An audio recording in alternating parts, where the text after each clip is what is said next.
میرے لاکھ جگانے کے باوجود بھی ان تینوں میں سے کسی نے آنکھ نہ کھولی، بلکہ ایسا لگ رہا تھا جیسے اس کھانے میں کوئی نشے کی چیز ملا دی گئی ہو، جسے کھا کر وہ مدہوش پڑی ہوئی تھی۔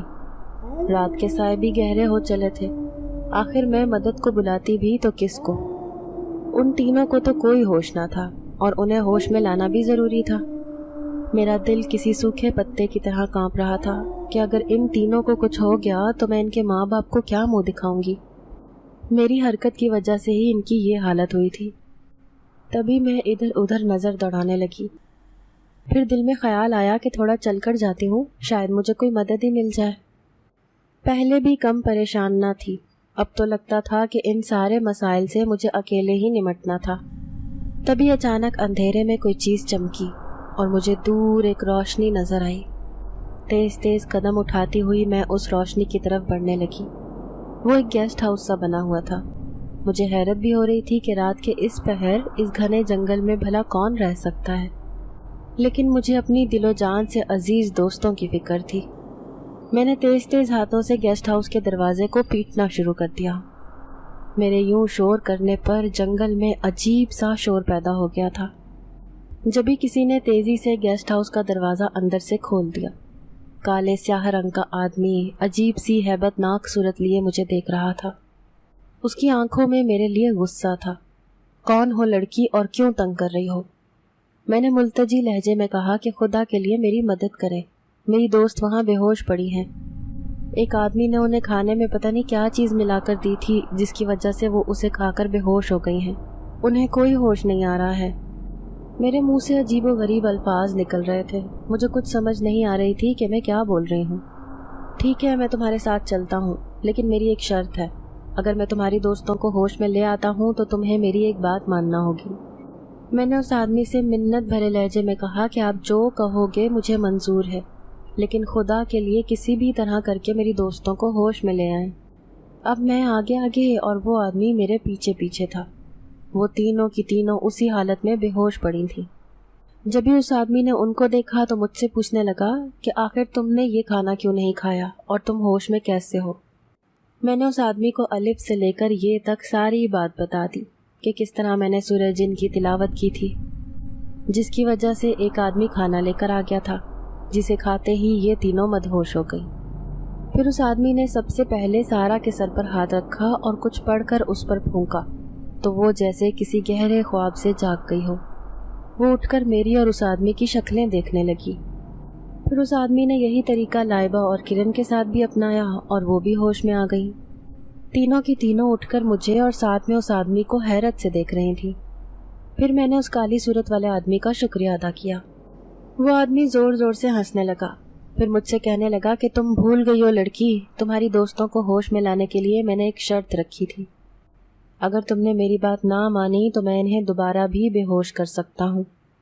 میں نے اس آدمی کی بات سن کر جلدی سے کہا کہ مجھے آپ کی دی ہوئی ہر شرط یاد ہے، آپ مجھے بتائیں کہ میں آپ کے لیے کیا کر سکتی ہوں۔ دیکھو، میں تم سے صاف صاف بات کروں گا۔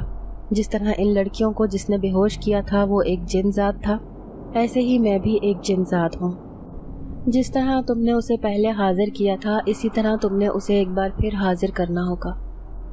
میری اور اس جن کی دشمنی برسوں سے چلی آ رہی ہے۔ میں کسی بھی طریقے سے اس جن کو ختم کرنا چاہتا ہوں۔ اسے مارنے میں تمہیں میری مدد کرنا ہوگی۔ میں اس جن کی باتیں سن کر حیران تھی۔ میں بھلا آپ کی مدد کیسے کر سکتی ہوں؟ میں نے ہکلا کر انہیں جواب دیا، تمہیں وہی طریقہ اپنانا ہوگا اور اس جن کو بلاؤ۔ میں جیسے جیسے تمہیں کہوں گا تمہیں وہی سب کچھ کرنا ہوگا۔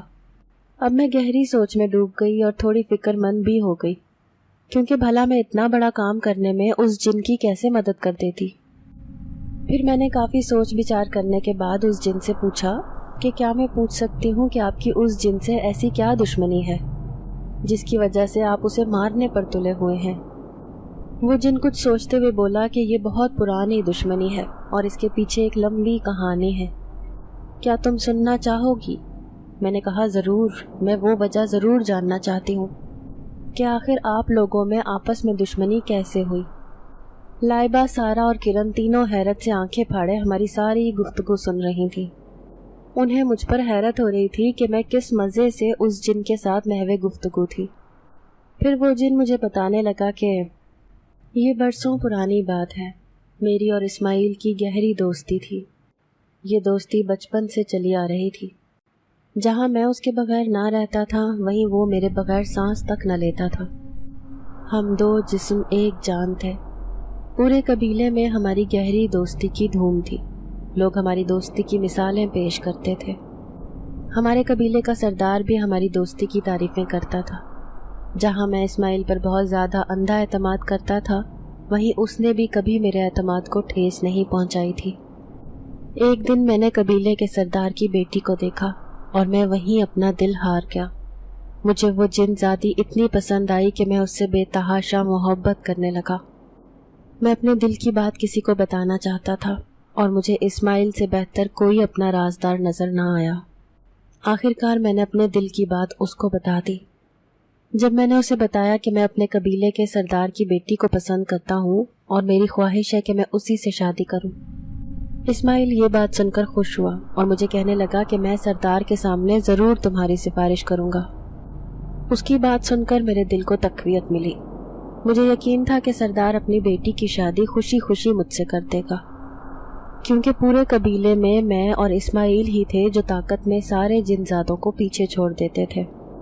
کچھ دن بعد قبیلے کے سردار نے اعلان کیا کہ وہ اپنی بیٹی شہزادی نور جہاں کی شادی قبیلے کے ہی ایک نوجوان سے کرے گا۔ اس کے لیے مجھے قبیلے کے سارے جن زادوں کو پرکھنا ہوگا۔ ایک مقابلہ منعقد ہوگا۔ اس مقابلے میں جو نوجوان جن زاد بازی لے گیا وہی میری بیٹی کا نصیب ٹھہرے گا۔ قبیلے کے سارے ہی نوجوان جن زاد خوش تھے اور مقابلے کی تیاری کرنے لگے۔ سارے ہی جن زاد چاہتے تھے کہ یہ مقابلہ وہ جیتے، کیونکہ سردار کی بیٹی سے شادی کرنے کے بعد یقیناً سرداری کا عہدہ ان میں سے کسی ایک کو ملنا تھا، جبکہ میں تو سردار کی بیٹی کو پسند بھی کرتا تھا اور اس سے محبت بھی۔ یہ بات میرا دوست اسماعیل بھی جانتا تھا۔ مجھے یہ دیکھ کر بہت حیرت ہوئی کہ جب اس مقابلے کی تیاری اسماعیل بھی زور و شور سے کر رہا تھا، مجھے یہ بات اچھی نہیں لگ رہی تھی۔ میں دل میں سوچ رہا تھا کہ اسے پتہ ہے کہ اس کا دوست اس جن زادی کو پسند کرتا ہے، پھر بھی یہ مجھ سے مقابلہ کرنے میں لگا ہوا ہے۔ آخر مجھ سے رہا نہ گیا اور میں نے اسماعیل کو بول دیا کہ تم اس مقابلے کی تیاری کس خوشی میں کر رہے ہو، جبکہ تم جانتے ہو کہ میں سردار کی بیٹی کو کس قدر پسند کرتا ہوں۔ میری بات سن کر اسماعیل مسکرایا اور کہنے لگا کہ دوست، یہ تیاری تو میں تمہارے لیے کر رہا ہوں۔ اگر سوچو تم کسی طرح سے نہ جیت پائے تو تمہاری جگہ کسی اور نے جیت جانا ہے، جو مجھ سے ہرگز برداشت نہیں ہوگا۔ اسی لیے میں تیاری کر رہا ہوں کہ اگر تم نہ جیت پائے اور میں جیت گیا تو میں سردار کے سامنے تمہاری سفارش کروں گا اور ان سے کہوں گا کہ میری جگہ وہ اپنی بیٹی کی شادی تمہارے ساتھ کرتے ہیں۔ میں اس کی بات سن کر بہت خوش ہوا اور دل ہی دل میں اس کی سمجھداری کی تعریف کرنے لگا۔ ہم دونوں ہی مقابلے کی تیاری زور و شور سے کرنے لگے۔ مقابلے کا دن بھی آ پہنچا۔ قبیلے کے سارے ہی جن زاد اور جن زادیوں کو جمع کر لیا گیا۔ ان کے سامنے سارے نوجوان جن زادوں کو مقابلہ کرنا تھا۔ ایک کے بعد ایک مقابلہ ہونے لگا۔ آہستہ آہستہ سارے ہی جن زاد اپنی طاقت دکھا رہے تھے۔ پھر وہ وقت بھی آیا جب میں اور اسماعیل ایک دوسرے کے آمنے سامنے تھے۔ میں اس بات پر خوش تھا کہ اسماعیل میرے لیے لڑ رہا ہے اور اگر میں اس سے ہار بھی گیا تو مجھے کوئی مسئلہ نہیں ہے۔ اور پھر میں اسماعیل سے ہار گیا، لیکن اسماعیل کی طاقت شاید مجھ سے زیادہ تھی، کیونکہ وہ کسی بھی نوجوان جن ذات سے ہار نہیں رہا تھا۔ قبیلے کا سردار اسے دیکھ دیکھ کر خوش تھا کہ وہ کس طرح سے سارے جن زادوں کا مقابلہ کر رہا تھا، اور پھر وہی ہوا جو میرے دل کی تمنا تھی۔ اسماعیل یہ مقابلہ جیت گیا تھا۔ سارے لوگ خوش ہو کر تالیاں بجا رہے تھے۔ پھر سب کے سامنے قبیلے کے سردار نے اعلان کیا کہ وہ اسماعیل کے ساتھ اپنی بیٹی کا نکاح کریں گے۔ یہ بات مجھے بہت چبھی تھی، لیکن پھر بھی میں نے صبر کیا اور میں انتظار کرنے لگا کہ اسماعیل کب میرا نام لیتا ہے۔ لیکن مقابلہ ختم ہونے کے بعد سب لوگ اپنے اپنے گھروں میں لوٹ گئے، لیکن اسماعیل نے قبیلے کے سردار سے کوئی بھی بات نہ کی۔ میرا دل کھٹک رہا تھا، اسماعیل مجھے دھوکہ تو نہیں دے رہا تھا۔ لیکن جن زاد اسماعیل نے مجھے یقین دلایا تھا کہ وہ سردار سے ضرور میرے بارے میں بات کرے گا۔ پھر کچھ دن کے بعد آ کر اس نے مجھے بتایا کہ میں نے سردار سے بات کی تھی تمہارے بارے میں، لیکن وہ کسی طرح بھی یہ بات سننے کو تیار نہیں ہے کہ وہ مجھے چھوڑ کر اپنی شہزادی نور جہاں کی شادی تمہارے ساتھ کرے۔ سردار کا کہنا ہے کہ جس جنزاد نے مقابلہ کیا ہے وہ اپنی بیٹی شہزادی نور جہاں کی شادی اسی سے کرے گا، اور اس بات کا اعلان وہ پورے قبیلے کے جنات کے سامنے کر چکا ہے۔ اب یہ بات اس کی شان کے خلاف ہوگی کہ وہ اپنے اصولوں کو توڑ کر اور اپنا فیصلہ بدل کر میرے بجائے کسی اور کے ساتھ اپنی بیٹی کو ازدواج رشتہ میں منسلک کر دے۔ یہ بات مجھے جب اسماعیل نے کہی تو مجھے بہت غصہ آیا۔ اب میں اس سے ناراض ہو گیا اور کئی دن تک اس سے بات نہ کی، اور پھر وہ ہوا جس نے میری اور اسماعیل کی دوستی کو ہمیشہ ہمیشہ کے لیے ختم کر دیا۔ آخر کار قبیلے کے سردار نے سارے جنات کے سامنے بڑی دھوم دھام سے شہزادی نور جہاں اور اسماعیل کی شادی کر دی۔ یہ بات میرے دل پر کسی خنجر کی طرح لگی۔ مجھے اپنے بچپن کا دوست اسماعیل اب کسی دشمن سے بھی بدتر نظر آنے لگا۔ میں سوچ بھی نہیں سکتا تھا کہ وہ مجھے یوں دھوکہ دے کر شہزادی نور جہاں سے شادی کر لے گا، یہ جاننے کے باوجود کہ میں اس سے کتنی محبت کرتا ہوں۔ تو میری اور اسماعیل کی دشمنی کا آغاز ہو گیا۔ اب میں ہر وہ طریقہ اپنانے لگا جس سے اسے تکلیف پہنچے۔ یہ دشمنی اس وقت مزید گہری ہو گئی جب قبیلے کے سردار نے اعلان کیا کہ اب وہ جنزاد اسماعیل کو اس قبیلے کا سردار منتخب کرتا ہے۔ یہ بات مجھے ایک آنکھ نہ بھا رہی تھی۔ تبھی میں نے فیصلہ کیا کہ اب مجھے اتنی طاقت حاصل کرنی ہے کہ جنزاد اسماعیل کی طاقت میرے سامنے پھیکی پڑ جائے۔ یہی سوچ کر میں نے شیطانی جنات کی مدد حاصل کرنا شروع کر دی اور انہیں اپنے ساتھ ملا کر خطرناک چلے کرنا شروع کر دیے، جن سے میری طاقت میں دن بدن مزید اضافہ ہونے لگا۔ میں نے کھل کر جنزاد اسماعیل سے اپنی دشمنی کا آغاز کر دیا تھا۔ اب جنزاد اسماعیل قبیلے کا سردار بن چکا تھا، لیکن کچھ ہی دنوں کے بعد ایک برا واقعہ ہو گیا کہ شہزادی نور جہاں کسی بیماری کی وجہ سے اتنی بیمار ہو گئی کہ وہ اس دنیا سے ہی چلی گئی۔ یہ بات میرے لیے بہت صدمے کا باعث بنی، کیونکہ میں جنزاد اسماعیل سے مقابلہ کر کے اسے ہر قیمت پر حاصل کرنا چاہتا تھا، لیکن مجھے نہیں پتا تھا کہ وہ اچانک یوں دنیا چھوڑ کر چلی جائے گی۔ آخر کار میں نے جنات کو اپنے ساتھ لیا اور جنزاد اسماعیل کے اوپر حملہ کر دیا۔ جنزاد اسماعیل بھی طاقت میں کم نہ تھا، اس نے میرا بھرپور مقابلہ کیا۔ قبیلے کے سارے ہی جنزاد ہمیں سمجھانے بجھانے میں لگے تھے کہ آپس کی دوستی چھوڑ کر تم لوگوں نے دشمنی کیوں پال لی ہے؟ تمہارے لڑائی جھگڑوں کی وجہ سے قبیلے کے باقی جنات کو بہت پریشانی ہو رہی ہے۔ پھر انہوں نے فیصلہ کیا کہ مجھے اس قبیلے سے نکال دیا جائے، کیونکہ دشمنی کی شروعات میری طرف سے ہوئی تھی، اور پھر وہ سب لوگ ایک ہو گئے اور میں سب میں تنہا رہ گیا۔ ان سب نے مل کر مجھے اس قبیلے سے نکلوا دیا۔ اس میں جنزاد اسماعیل پیش تھا۔ قبیلے سے نکل کر میں اس جنگل میں آ کر اس کھنڈر نما گیسٹ ہاؤس میں رہنے لگا۔ یہ گیسٹ ہاؤس صدیوں سے ویران تھا، جیسے اس جنگل میں کسی انسان کا دور دور تک آنا جانا نہیں ہے۔ یہاں رہ کر بھی میں خاموش نہ بیٹھا، بلکہ شیطانی طاقتیں حاصل کر کے اپنی طاقت میں اتنا اضافہ کر لیا ہے کہ ایک جنزاد تو کیا، اب تو میں 100 جنزاد کا بھی مقابلہ اکیلے کر سکتا ہوں۔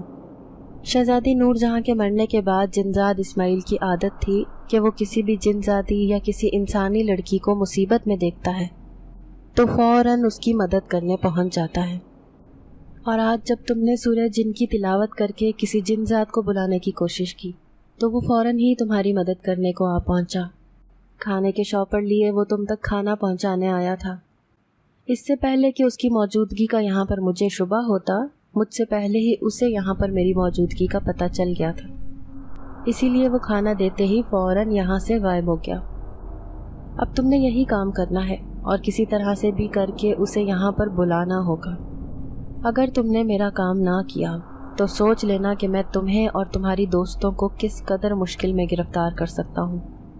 تمہارے گھر والے ساری زندگی تمہیں ڈھونڈتے رہیں گے، لیکن انہیں تمہاری ہڈیاں تک نہ ملیں گی۔ میں اور وہ تینوں اس جنزاد کی باتیں حیرت اور پریشانی سے سن رہی تھیں۔ پھر میں نے گھبرا کر اس سے ایک سوال کیا کہ جنزاد اسماعیل جو کھانا لایا تھا اسے کھا کر میری تینوں دوستیں بے ہوش کیوں ہو گئی تھیں؟ وہ جنزاد میری بات سن کر مسکرایا اور کہنے لگا کہ ہمارا کھانا ہوتا ہی ایسا ہے کہ کوئی بھی انسان اگر اسے کھا لے تو وہ مدہوش ہو جاتا ہے۔ چلو اب دیر مت کرو اور میرا کام کرنا شروع کرو۔ میں اس جنزاد کا کام کرنے میں ہچکچاہٹ کا شکار ہو رہی تھی۔ کیونکہ میں سوچ رہی تھی کہ اگر دو جن زاد آپس میں لڑ پڑے تو اس جنگل میں ہمارا کیا حشر ہوگا۔ ہو سکتا ہے ان کی لڑائی میں ہم چاروں بھی ماری جائیں۔ مجھے یوں خاموش دیکھ کر وہ جن زاد گرج کر بولا، لڑکی کیا سوچ رہی ہو؟ اگر تم نے میری بات سیدھے طریقے سے نہ مانی تو میں زبردستی بھی کر سکتا ہوں اپنی بات منوانے کے لیے۔ اس خطرناک جن کو یوں غصے میں دیکھ کر میرے ہاتھ پاؤں پھول گئے۔ پھر میں نے منت بھرے انداز میں جن ذات سے کہا کہ نہیں، میں آپ کا کام کرنے کو تیار ہوں، لیکن خدا کے لیے اس کام میں مجھے اور میری دوستوں کو کچھ نہ ہو۔ تبھی میں نے ٹٹول کر ہاتھ میں موبائل پکڑا اور سورہ جن کی تلاوت شروع کر دی۔ ابھی تھوڑی سی ہی صورت میں نے پڑھی تھی کہ ہر طرف زور زور سے ہوائیں چلنے لگی۔ جنگل میں گرے ہوئے سوکھے پتے اڑ اڑ کر ہمارے منہ پر آ رہے تھے۔ درختوں کے شور نے جنگل میں عجیب سا خوفناک منظر پیدا کر دیا تھا۔ رات کا گہرا کالا اندھیرا خون جما دینے والا تھا۔ وہ تینوں کی تینوں دبکی ہوئی میرے ساتھ ہی بیٹھی تھی۔ پھر فضا میں ایک عجیب سا شور پیدا ہوا اور جنزاد اسماعیل اپنی ہیبت ناک طاقتوں کے ساتھ پوری طرح سے ظاہر ہو گیا۔ اب دو خطرناک جن آمنے سامنے کھڑے تھے۔ اسماعیل نے مخاطب کر کے سامنے والے جن کو کہا کہ تم نے ان معصوم لڑکیوں کے سامنے بلا کر بہت بڑی غلطی کی ہے۔ تم اپنی ان شیطانی حرکتوں سے باز کیوں نہیں آ جاتے ہو؟ آخر کیوں اتنا انسانوں کو ستاتے ہو؟ خطرناک جن زور زور سے ہنسنے لگا، پھر کہنے لگا کہ تم اپنے دل کی بات کیوں نہیں بتاتے؟ تمہارے اندر ہمت نہیں ہے کہ تم مجھ سے مقابلہ کر کے میرا سامنا کرو، جبھی مجھ سے یوں دم دبا کر بھاگ جاتے ہو۔ میں تمہیں ہراؤں گا اور یہ چاروں لڑکیاں بھی دیکھیں گی کہ میں کتنا طاقتور ہوں۔ جنزاد اسماعیل اس خطرناک جن کی باتیں سن کر ہنسنے لگا اور بولا کہ اگر تمہیں مقابلہ کرنا ہی تھا تو تم قبیلے میں آ کر کیوں نہیں مقابلہ کرتے ہو؟ اچھا ہے چار لوگ دیکھیں گے تبھی پتہ چلے گا کہ کون کتنا طاقتور ہے۔ ویسے بھی تم شاید بھول چکے ہو کہ ہم کبھی دوست بھی رہ چکے ہیں۔ وہ خطرناک جن اس کی بات سن کر آپے سے باہر ہوا اور کہنے لگا کہ لعنت ہے ایسی دوستی پر۔ تم دوست نما دشمن تھے۔ تم نے میری پیٹھ پر چھرا گھونپا اور مجھے دھوکہ دے کر خود میرے قبیلے کے سردار بننے کے لالچ میں سردار کی بیٹی سے شادی کر بیٹھے۔ میں سوچ بھی نہیں سکتا تھا کہ سرداری کے لالچ میں تم اتنا گر جاؤ گے۔ جنزاد اسماعیل اس کے جواب میں کہنے لگا کہ میں نے یہ بات تمہیں بہت دفعہ پہلے بتائی ہے اور تمہاری اس غلط فہمی کو بھی دور کرنا چاہا ہے، لیکن تم کسی بھی طرح سے میری بات کو ہمیشہ جھوٹ ہی سمجھتے رہے ہو۔ سردار نے یہ بات ماننے سے انکار کر دیا تھا کہ وہ اپنی بیٹی شہزادی نور جہاں کی شادی میرے بجائے تم سے کریں، کیونکہ یہ بات ان کے اصولوں کے خلاف تھی، کیونکہ وہ سارے قبیلے کے لوگوں کے سامنے اعلان کر چکے تھے اور مجھے اپنی بیٹی دینے کا وعدہ بھی۔ اگر تم یہ بات اسی وقت اپنے دل سے قبول کر لیتے تو آج ہماری دوستی یوں دشمنی میں نہ بدلتی۔